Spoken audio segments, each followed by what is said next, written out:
जय महाराष्ट्र में फराह खान राजमंत्र या लोकप्रिय कार्यक्रमात आपलं स्वागत। आज पुन्हा एकदा राजकीय विषयांवर चर्चा करणार आहोत आणि असा हा कार्यक्रम आहे ज्यामध्ये वर्तवलेली भविष्यवाणी ही 100% खरी ठरते। राज्यातील आणि राष्ट्रीय स्तरावरील राजकीय घडामोडींविषयी पंडित राजकुमार शर्मा यांचं भविष्य आपण जाणून घेतो आणि आजही आपण काही स्फोटक विषयांवर चर्चा करणार आहोत। आपल्या सोबत आहेत पंडित राजकुमार शर्मा। पंडित जी, आपका स्वागत है इस शो में। तो पंडित जी, आप जो शो की शुरुआत ही हम इस बात से एक जो गुड न्यूज़ है उससे करते हैं कि आपने लास्ट टाइम बताया था 8 तारीख से बारिश शुरू होगी और वो हो चुकी है। और शो की शुरुआत में हम चाहेंगे कि कुछ मंत्र पठन हो जाए। रमज़ान का पाक महीना भी चल रहा है। बिल्कुल बिल्कुल सही। तो शो की शुरुआत में कुछ मंत्र कह दीजिए। सबसे पहले तो उन सब दर्शकों का बहुत बहुत अभिनंदन जिन्होंने हमको ये लिखा कि हमारी भविष्यवाणी, यानी पिछली बार भी लोगों ने फोटोग्राफ्स तक भेजे थे, इस बार भी लोगों ने जिस तरह से लिखा है कि 8 तारीख को जो है वो बारिश शुरू हो जाएगी और ऑलमोस्ट शुरू हो गई है, ऐसा समझ के चल रहा हूँ मैं। कल रात को भी पूरी रात बारिश होती रही। तो मैं तो यही कहूँगा कि भगवान का और अल्लाह का हमारे महाराष्ट्र के ऊपर, हमारे देश के ऊपर जो है आशीर्वाद हमेशा बना रहे। हम हिंदू, मुसलमान, सिख, ईसाई पहले जिस तरह रहते थे इसी तरह हम रहते रहें। जिस तरह का वातावरण देश में बन रहा है, कहीं ना कहीं आप मेरठ में परसों देख लीजिए, सहारनपुर, देहरादून में देखिए, तो कहीं ना कहीं सांप्रदायिक माहौल बिगड़ रहा है। जी हाँ, और इसके लिए आज जो दिन है, आज शनिवार है, तो सबसे पहले यही कहूँगा मैं कि नीलांजनम समाभासम रविपुत्र जमाग्रजम छाया मारतंड संभुत्तम तम नमामि शनेश्वरम। और उसी के साथ में जय महाराष्ट्र की तरफ से और हमारी पूरी टीम की तरफ से हमारे मुस्लिम भाइयों को, हिंदू भाइयों को पाक के रमज़ान महीने के ऊपर बहुत बहुत मुबारक। मैंने हिंदू और मुसलमान भाइयों को इसलिए मुबारकबाद देने का कहा है कि कुरान शरीफ में लिखा है कि बिस्मिल्लाहिर्रहमानिर्रहीम, या इलाही इल्लल्लाह मोहम्मद रसूल इल्लल्लाह अल्हम्दुलिल्लाह रब्बिल आलमीन। यानी अल्लाह सब आलम का है, अल्लाह एक व्यक्ति का नहीं है। जिसने इस धरती पर जन्म लिया है वो अल्लाह और भगवान उस सब के ऊपर अपनी दुआ, अपना आशीर्वाद नाजिल करते हैं। इसलिए अल्हम्दुलिल्लाह रब्बिल आलमीन। अगर अल्लाह सिर्फ मुसलमानों का होता तो यहाँ पे लिखा होता कुरान शरीफ में कि अल्हम्दुलिल्लाह रब्बिल मुसलमीन। इसलिए मेरी आप सबसे हाथ जोड़कर और अल्लाह से भी, भगवान से भी दुआ है कि आप सब खुश रहें और हमारे देश में जिस तरह से तरक्की हो रही है इस तरक्की को नज़र ना लग जाए। हमारे देश की नज़र उतारने की ज़रूरत है। यहाँ पर हमारे पड़ोसी हों या फिर पड़ोस के बाहर दूर बैठे हुए कुछ देश हों, बड़ी बुरी नज़र से हमारी तरक्की और हमारी उन्नति को देख रहे हैं। मैं यही दुआ करूँगा अल्लाह से भी, भगवान से भी और मेरे मौला अजमेर शरीफ से भी कि किसी भी तरह का हमारे देश को कोई भी नुकसान ना पहुंच सके। इसी दुआ के साथ आज शुरू करते हैं शो। जी इंशाल्लाह ऐसे ही होगा। इंशाल्लाह, बिल्कुल बिल्कुल। तो पंडित जी, आज हम कुछ जो स्फोटक विषय लेकर आए हैं उसमें से पहला तो हमारे महाराष्ट्र में जो चल रहा है किसान आंदोलन, उस पर हम पूछेंगे कि किसान आंदोलन जो है वो क्या इस सरकार पर भारी पड़ेगा। और दूसरी बात है राहुल गांधी जो फिर से एक बार सामने आ रहे हैं। मध्य प्रदेश में जो आंदोलन चल रहा है उस दौरान वो फिर से सामने आए हैं, तो क्या ये प्रभावी नेतृत्व के रूप में फिर से आ सकते हैं, उभर सकते हैं? इस पर भी आपकी भविष्यवाणी जानेंगे। और उसके अलावा जो बाकी और भी है, जो पनीर सेल्वम है, ओ पनीर सेल्वम तमिलनाडु में, जी आपने पहले भी भविष्यवाणियां की थी उस बारे में जो सही हुई है, शशिकला जी के बारे में। तो उस पर भी हम आपकी राय जानेंगे, आपका भविष्य वेद जानेंगे। लेकिन फिलहाल तो हम जो महाराष्ट्र की स्थिति है उसी पर आते हैं। महाराष्ट्र में फिलहाल किसान आंदोलन हो रहे हैं और उसके अलावा जो महंगाई भी बढ़ रही है इस आंदोलन की वजह से। तो क्या ये किसान आंदोलन इस सरकार पर भारी पड़ सकते हैं? देखिए, ये सवाल जो है सिर्फ राजमंत्र और जय महाराष्ट्र के मंच पर ही आपको सुनने को मिलेंगे। जी बिल्कुल। इस तरह के सवाल और इस तरह के विश्लेषण आम तौर पर आपको किसी भी चैनल पर नहीं मिलेंगे। इसीलिए इस कार्यक्रम को बहुत ज़्यादा प्रतिसाद मिलता है।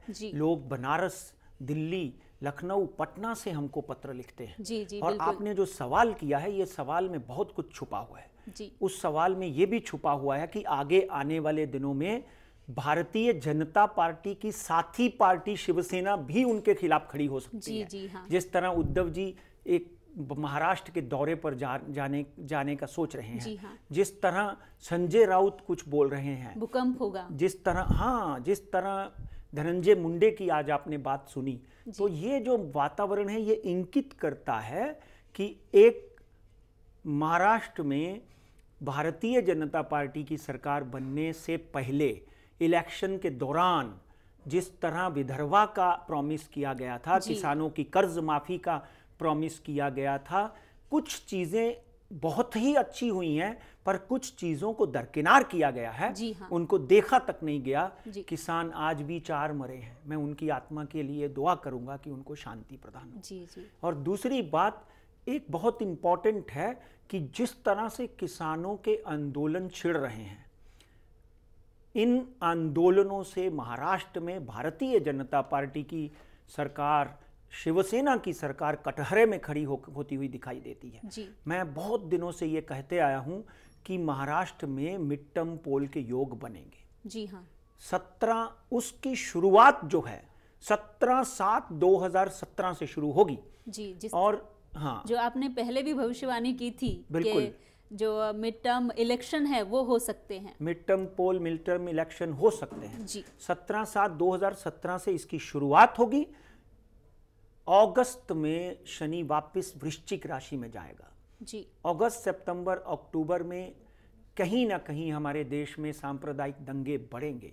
जैसे मैंने शुरुआत में कहा कि मेरठ में हिंदू वाहिनी के ऊपर कुछ लोगों ने अटैक किया, मगर उसको सबसाइड कर दिया गया।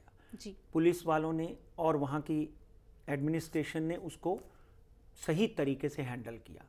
कहीं ना कहीं देहरादून में और सहारनपुर में अभी भी किसी माहौल जो है वो बहुत ही टाइट है। तो आज जो सवाल है आपका कि यहाँ पर क्या होगा, यहाँ पर एक बहुत इंपॉर्टेंट बात यह है कि ये आंदोलन उग्र होगा।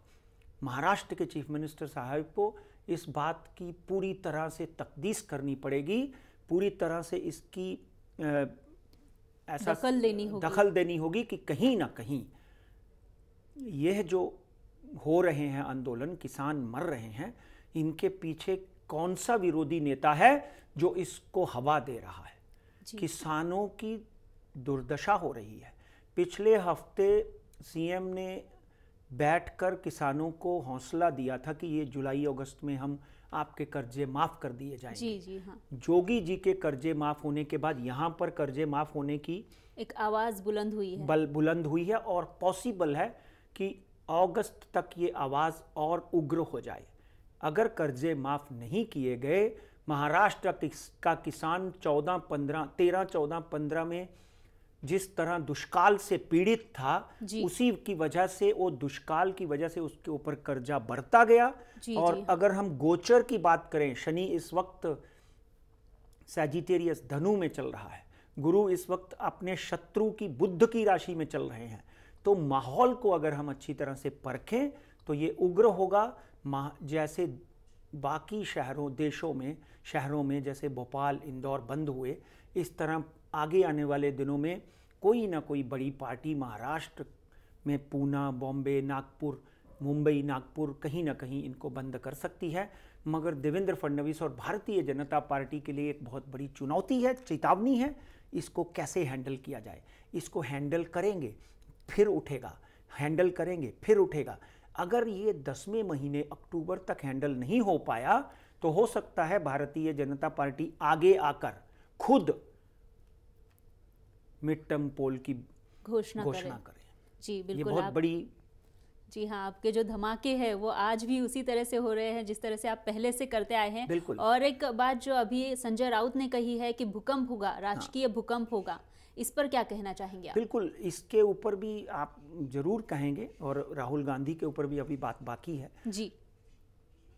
संजय राउत साहब ने कहा कि जुलाई में क्या होगा, जर्नलिस्ट ने पूछा, बोला भूकंप आएगा। जी। अरे भाई, भूकंप कहाँ आएगा? धरती में तो नहीं। संजय राउत तो राज्यसभा के मेंबर हैं, तो राजनीति में भूकंप आएगा।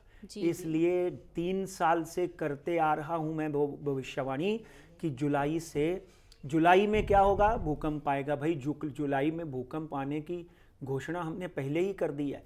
इसलिए भारतीय जनता पार्टी और शिवसेना को इकट्ठे बैठकर कांग्रेस, एनसीपी और अपने विरोधियों को कैसे परास्त करना है ये देखना पड़ेगा। मगर यहाँ पर तो शिवसेना जो है भारतीय जनता पार्टी के विरुद्ध भी अपना झंडा गाड़ सकती है और Bharatiya Janata party as usual Shiv Sena के अगेंस्ट अपना झंडा गाड़ सकती है। इतना ज़रूर है कि अगर दोनों जन एक दूसरे के साथ बैठकर कोई फैसला नहीं करेंगे तो डेफिनेटली फायदा जो है वो कहा जाता है कि दोस्त अगर दुश्मन बन जाए तो बहुत घातक होता है। तो दिख रहा है वो जी। आपने देखा होगा, आप खबरें पढ़ती हैं कि पिछले कुछ सालों से जिस तरह का माहौल बना हुआ है, संजय राउत हों या उद्धव ठाकरे साहब हों, वो भारतीय जनता पार्टी के विरुद्ध उगलते रहते हैं और इलेक्शन में चाहे देवेंद्र फडणवीस हों या उन रावसाव दानवे हों तो कहीं ना कहीं किसी ना किसी तरह से एक दूसरे के ऊपर छिड़काव करते हैं, छिड़काव करते रहते हैं, छीटा काटी करते रहते हैं। तो इसका अंत तो वही होगा। आप किसी चीज को ब्लो करते जाएंगे, अगर वो हवा कम नहीं करेंगे तो क्या होगा, फट जाए। जी हाँ। तो ये अभी जो संजय ने बोला है वो जुलाई से शुरू होगा और 6 महीने में फट सकता है और मिड टर्म पोल के योग बन सकते हैं। जी बिल्कुल, आपने फिर से एक धमाका किया है। और अब हम बढ़ते हैं राहुल गांधी की ओर। राहुल गांधी फिर से एक बार उभरते हुए नेतृत्व के रूप में सामने आ रहे हैं। जिस तरह से उन्होंने एमपी में एक अपना स्टैंड लिया है, एमपी में जो किसान आंदोलन हो रहा है वहां पर वो उनके लिए बंदी किया गया था, उनके लिए बंद किया गया था कि वो वहां पर ना आए, लेकिन फिर भी उन्होंने वहां जाने की कोशिश की और उसके बाद उन्हें अरेस्ट भी किया गया। तो जिस तरह से इंदिरा गांधी जी जो थी वो भी इसी तरह के कुछ हालात बनने के बाद सामने आई थी। उन्हें गूंगी गुड़िया कहा जाता था, लेकिन ऐसे कुछ हालात बने और फिर वो एक जो प्रभावी नेतृत्व होता है उसके रूप में सामने आई थी। तो क्या राहुल गांधी भी इसी तरह से सामने आ सकते हैं? देखिए, आपने बहुत बढ़िया बात कही जी। और ये गूंगी गुड़िया वाला जो जुमला है ये मैं बहुत बार अपने शोज में कहता हूँ। जी जी हाँ। इंदिरा गांधी जब अमेरिका में पढ़ती थी और बोलती ही नहीं थी तो उनको वाकई में गूंगी गुड़िया कहा जाता था। मगर कहते हैं कि भाग्य अपना काम करता है, कहते हैं कि नियति अपनी चाल चलती है, जिसको राजा बनना होता है वो बन के रहता है और जिसको रंक बनना होता है वो बन के रहता है। Indira Gandhi became the biggest star of politics in the world. दुनिया की सबसे बड़ी नेता बन के उभरी और वो दिन दूर नहीं। मैं यही मंच के ऊपर कम से कम पिछले 3 सालों से कहते आ रहा हूँ कि राहुल गांधी 19/6/1970 वृश्चिक राशि, कर्क लगन, मंगल की महादशा शुरू हुई है और ये 17/7 की ही मेरी भविष्यवाणी है वो भी, कि राहुल गांधी एक दिन आगे आने वाले दिनों में, एक ध्यान रखिए, फरवरी 2018 के बाद तो बहुत ही मजा आएगा। यही बंदा जिसको आज लोग लल्लू या कोई दूसरा या कोई कुछ नाम रखते थे, उपनाम रखते थे, ये भारत का इतना बड़ा नेता बन के उभरा कि ये ही deserves to be the prime minister of this country. मगर ये बात लोग मेरे ऊपर हंसते हैं। मित्रों, जब मैंने बिहार की प्रेडिक्शन की थी तभी भी लोग हंसते थे। ठीक है, हमारी कुछ एक आध प्रेडिक्शन यूपी की इधर उधर हुई, मगर एक बात ध्यान रखिए, यहाँ पर हमने प्रेडिक्शन की, वहाँ नहीं हुई है। आज अमेरिका में हमने प्रेडिक्शन की तो वहाँ पर आप देख रहे हैं कि प्रेसिडेंट का क्या हाल हो रहा है और वो किस दिशा में जा रहे हैं। वहाँ पे भी इम्पीचमेंट की हमारी प्रेडिक्शन वापिस है। और यहाँ पर इस बात में कोई दो राय नहीं कि राहुल गांधी कांग्रेस को पुनर्जीवित करने में कामयाब होंगे। और जिस तरह से इंदिरा जी ने किसानों का हाथ पकड़कर जय जवान जय किसान का नारा लगाकर देश को एकत्रित किया था, कांग्रेस को वापस बहुत बड़ी पार्टी बनाकर उभारा था। और उसके बाद उन्हें दुर्गा भी कहा जाने लगा। हाँ, उसके बाद उनको दुर्गा कहा जाने लगा, झांसी की रानी कहे जाने लगा। इस बात में कोई दो राय नहीं कि यही व्यक्ति, इनकी हॉरोस्कोप में आपके सामने मित्रों बहुत बार बोल चुका हूँ, यही व्यक्ति एक दिन उभरता हुआ सितारा बनकर हमारे देश का नाम रोशन करेगा। अगर आज भारतीय जनता पार्टी के कार्यों को या उद्घाटनों की बात की जाए तो उसमें से 70% काम कांग्रेस ने शुरू किए हैं। मनमोहन सिंह को लोग मंदिर में बिठाकर पूजा करेंगे, जिस तरह की लिबरलाइजेशन मनमोहन सिंह साहब ने की है। इस बात में कोई दो राय नहीं कि मोदी जी उस परचम को और बड़ा कर रहे हैं, पूरे विश्व में जाके हमारे देश का नाम रोशन कर रहे हैं। मगर यहाँ पर माइनॉरिटी को बाहर निकाल के आप नहीं कर सकते। जी, आज किसानों के आंदोलन में जिस तरह कांग्रेस के उपाध्यक्ष जो अक्टूबर नवंबर में अध्यक्ष बनने जा रहे हैं, ये भी भविष्यवाणी सुन लीजिए। जी जी हाँ, जो अध्यक्ष बनने जा रहे हैं कांग्रेस को पुनर्जीवित करने में, और आगे आने वाले दिनों में एक गांधी और इस परिवार में शामिल हो सकता है। जी, मैं अभी नाम नहीं लेता हूं। आगे आने वाले दिनों में कांग्रेस वापस पुनर्जीवित और पुनर्गठित होती हुई दिखाई देती है। ये बात को आप दरकिनार मत करिए। और राहुल गांधी जिस तरह से दलितों, शोषण जिनका हो रहा है, शोषित के पीछे खड़े हैं अभी, हाँ, और किसानों के साथ जिस तरह यहाँ खड़े हो गए आके, उसके लिए अब मैं उनकी पीठ थपथपाता हूँ। मंगल आदमी को मजबूत करता है, हठी करता है, जिद्दी करता है, और उन्होंने अपनी जिद दिखा दी। डेफिनेटली फरवरी 2018 के बाद एक नया राहुल गांधी आपके सामने आता हुआ दिखाई देगा। जी बिल्कुल पंडित जी, आपने जो पहले भी धमाके किए थे वो भी सही हुए हैं और ये भी सही होता दिखाई दे रहा है। लेकिन वक्त हो चला है राजमंत्रा में एक छोटे से ब्रेक का। तुम्हें पाहत रहा जय महाराष्ट्र।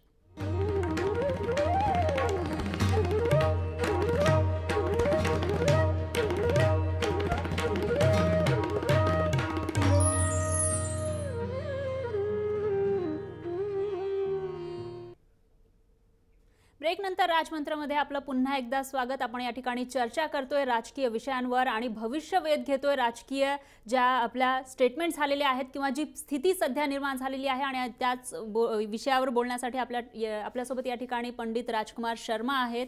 सर, आपने तो बहुत बड़े बड़े धमाके किए हैं पिछले ब्रेक में, लेकिन और भी धमाके बाकी है। पहला तो ये कि पनीरसेल्वम, आपने शशिकला जी के बारे में एक भविष्यवाणी की थी कि वो मुख्यमंत्री नहीं बनेंगी बल्कि वो जेल जाएंगी, वो सच हुई है। और अभी ओ पनीरसेल्वम जो है वहां पर एक 3 गुट बन चुके हैं फिलहाल। तो क्या उनके कुछ चांसेस है मुख्यमंत्री बनने के, या फिर उनकी कुंडली क्या कहती है? पल्लनी स्वामी जो इस वक्त चीफ मिनिस्टर हैं, हाँ। और पनीरसेल्वम का निक नेम है ओपीएस, और इनके सबके ऑपोजिट बैठे हुए हैं तमिलनाडु के करुणानिधि और उनका बेटा स्टालिन। तो कहीं ना कहीं मैं I will cut it short, time अपने पास कम है। हाँ। एक बात पक्की है कि 19 जुलाई से लेकर 19 अक्टूबर तक वहां पर स्थिति बहुत ही खराब हो जाएगी, और पॉसिबल है कि दिसंबर से पहले वहां पर इलेक्शन हो जाए। मगर एक बात मैं पहले भी कह रहा था कि ओपीएस जो हैं, पनीरसेल्वम जो हैं, वो उस प्रांत के वापस मुख्यमंत्री बन सकते हैं। इन 3 से 6 महीनों में वापस एक उथल पुथल हो सकती है, जिससे अम्मा के, जयललिता के जो सपोर्टर हैं, वो पल्लनी स्वामी को छोड़कर ओपीएस को, पनीरसेल्वम को वापस, जो अम्मा के साथ रहते थे, जिनको अम्मा ने 3 बार मुख्यमंत्री, विश्वस्त थे, 3 बार मुख्यमंत्री बनाया। मतलब जब वो जेल गई तब भी मुख्यमंत्री बनाया, और अम्मा के खड़ाऊं रख के उन्होंने वो राज किया, जैसे भरत ने राम के खड़ाऊं रखे थे। तो इसलिए उनके आगे आने वाले दिनों में चीफ मिनिस्टर बनने के बहुत ही ज्यादा योग हैं। जी हाँ, तो और एक मतलब वक्त तो वैसे ही कम है हमारे पास में। अभी फिलहाल हम बढ़ते हैं शेयर मार्केट की ओर। क्या कहता है शेयर मार्केट इस हफ्ते? शेयर मार्केट में देखा जाए तो अंतर्राष्ट्रीय स्तर पर एक उथल पुथल चल रही है। मार्केट में 31,262 रुपए में हम बीएससी बंद हुआ है फ्राइडे को। मुझे लगता है कि अगले इस हफ्ते में एक गिरावट दिखाई देगी। तो इसलिए 30,500 बीएससी का नीचे का आंकड़ा है। 31,500 और 600 ऊपर का आंकड़ा है। मार्केट ऊपर कम जाती हुई दिखाई देती है, नीचे जाती हुई ज्यादा दिखाई देती है। इसलिए छोटे दिल के लोग, नरम दिल के लोग मार्केट से बाहर बैठें। मार्केट की उथल पुथल आपका नुकसान कर सकती है, कमाया हुआ धन निकाल सकती है। निफ्टी में भी 9,668 का आंकड़ा है, ज्यादा से ज्यादा 9,700 टच करेगी, पहले कर चुकी है हमारी भविष्यवाणी के मुताबिक। और नीचे का आंकड़ा जो है 9,540 का दिखाई देता है। जी, तो बहुत बहुत शुक्रिया पंडित जी। मतलब हमारे पास वक्त बहुत कम है और भी कुछ मुद्दे थे। गोल्ड इस हफ्ते बढ़ेगा, सिल्वर भी इस हफ्ते बढ़ेगा। हाँ, तो 300-400 रुपए का स्टॉप लॉस रख के काम करिए। जी, ये तो बहुत ही फायदेमंद है हमारे दर्शकों के लिए। और आपने जो धमाके किए हैं इससे पहले, ये भी बहुत बड़े वाले धमाके थे आज के लिए, और उसके लिए बहुत बहुत शुक्रिया। आपने जो मार्गदर्शन किया, जो भविष्यवेध हमें बताया है, इसके लिए। लेकिन जाते जाते कुछ लोगों के नाम लेना चाहेंगे। काही लोक हा कार्यक्रम नित्यनेमानं पाहून आम्हाला मेल पाठवत असतात, पत्र पाठवत असतात. त्यांची नावं अशी आहेत: अभिषेक उबाळे जालना महाराष्ट्राहून, त्याचबरोबर योगेश तंजाली कुंभारकर आहेत मुंबईहून, सुधीर वेदक आहेत, त्यानंतर विशाल आर जोशी आणि सचिन जगदाळे आहेत सांगली महाराष्ट्रावरून, त्यासोबत प्रभाकर गोविंद माने आहेत मंगलवेढा डिस्ट्रिक्ट कोल्हापूरवरून, आणि सागर दरवटकर हे पुण्याहून आपला हा कार्यक्रम नेहमीच पाहत असतात. आणि अशा या लोकप्रिय कार्यक्रमात आता वेळ झालेली आहे इथेच थांबण्याची. तुम्ही पाहत रहा जय महाराष्ट्र.